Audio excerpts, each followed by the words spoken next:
नमस्कार, स्वागत है आप सभी का कहानी संसार में। लीजिए सुनिए हिंदी के प्रसिद्ध व्यंग्यकार हरिशंकर परसाई का लिखा व्यंग अध्यक्ष महोदय यानी मिस्टर स्पीकर।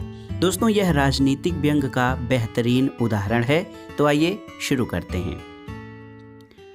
विधानमंडलों में थोड़ी नोक झोंक, दिलचस्प टिप्पणी, रिमार्क, हल्की फुल्की बातें सब कहीं चलती हैं। जब अंग्रेज सरकार थी तब केंद्र में सेंट्रल असेंबली थी।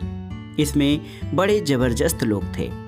सरदार वल्लभ भाई पटेल के बड़े भाई विट्ठल भाई पटेल अध्यक्ष थे। असेंबली के अधिवेशन के पहले उन्होंने देखा मेरा अध्यक्ष का आसन नीचे है और ब्रिटिश वायसराय का ऊपर। विट्ठल भाई ने ऐतराज किया कि अध्यक्ष मैं हूँ, आपकी कुर्सी मेरी कुर्सी से ऊंचे पर नहीं हो सकती। आखिरकार वायसराय का आसन बराबरी पर किया गया। इस असेंबली में बड़े ऊंचे व्यक्तित्व थे एस सत्यमूर्ति और मोहम्मद अली जिन्ना जैसे लोग। मोहम्मद मोतीलाल नेहरू थे। जिन्ना जब पहली बार बोलने को खड़े हुए तो उन्होंने कहा, mister chairman, this is my maiden speech. अंग्रेजी में मेडन के दो अर्थ होते हैं, पर सत्यमूर्ति ने तपाक से कहा, मेडन शुड बी मॉडेस्ट। कुमारियों को शर्मीली होना चाहिए। तब एक अब्दुल कयूम खां भी सदस्य थे। घोर काले थे। उन्हें कोयले की खदान का कुली कह देते थे और वे बुरा नहीं मानते थे। गंभीर सदस्यों में हल्की फुल्की छेड़छाड़ अच्छी रहती है। प्रोफेसर हीरेन मुखर्जी ने अपनी पुस्तक पोर्ट्रेट ऑफ पार्लियामेंट में एक घटना लिखी है। डॉक्टर श्यामा प्रसाद मुखर्जी कांग्रेस सरकार की आलोचना कर रहे थे। एक कांग्रेसी मंत्री ने खड़े होकर कहा, आपको सच्चाई भी देखनी चाहिए। श्यामा प्रसाद ने कहा, मैं सच्चाई कैसे देख सकता हूं जब आप मेरे सामने खड़े हैं। इंदिरा गांधी प्रधानमंत्री थी। अरब के शाह ने उन्हें हीरो का एक हार भेंट किया था।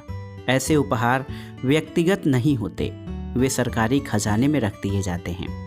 लोहिया ने हंगामा खड़ा कर दिया था संसद में कि गर्दन का वह हार कहाँ है। लोहिया के बाद S.A. डांगे बोले, मैं उन लोगों में नहीं हूँ जो प्रधानमंत्री की गर्दन देखते रहते हैं।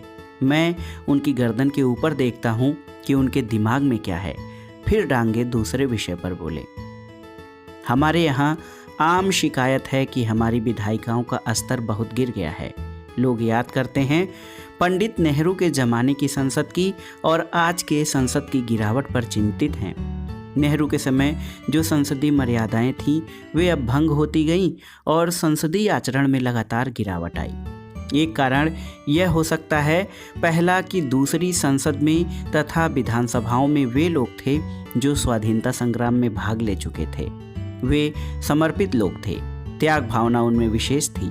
वे अनुशासित सिपाही रहे थे स्वतंत्रता संग्राम के और उनमें उदात्तता सहनशीलता थी। स्वाधीनता संग्राम में गांधी जी के नेतृत्व में गांव के अनपढ़ भारतीय से लेकर बड़े से बड़े बुद्धिवादी शामिल थे। वे एक महान मिशन से कार्य कर रहे थे। सत्ता आने के बाद भी यह मिशन की भावना उनमें रही। वे लोग त्याग की राजनीति जिंदगी भर करते रहे थे, प्राप्ति की राजनीति नहीं। और बाद में प्राप्ति की राजनीति हावी हो गई। राजनीति धंधा हो गई, पॉलिटिकल करियर आ गया, बिजनेस कैरियर या मिलिट्री कैरियर या एजुकेशनल कैरियर की तरह। बर्नार्ड शॉ ने कहा था, politics is the last refuge of A scoundrel. बदमाश आदमी का आखिरी मुकाम राजनीति है। बर्नार्ड शॉ का कथन अतिवादी है, पूरी तरह ठीक नहीं, पर यह सही है कि राजनीति में घटिया से घटिया आदमी आने लगे।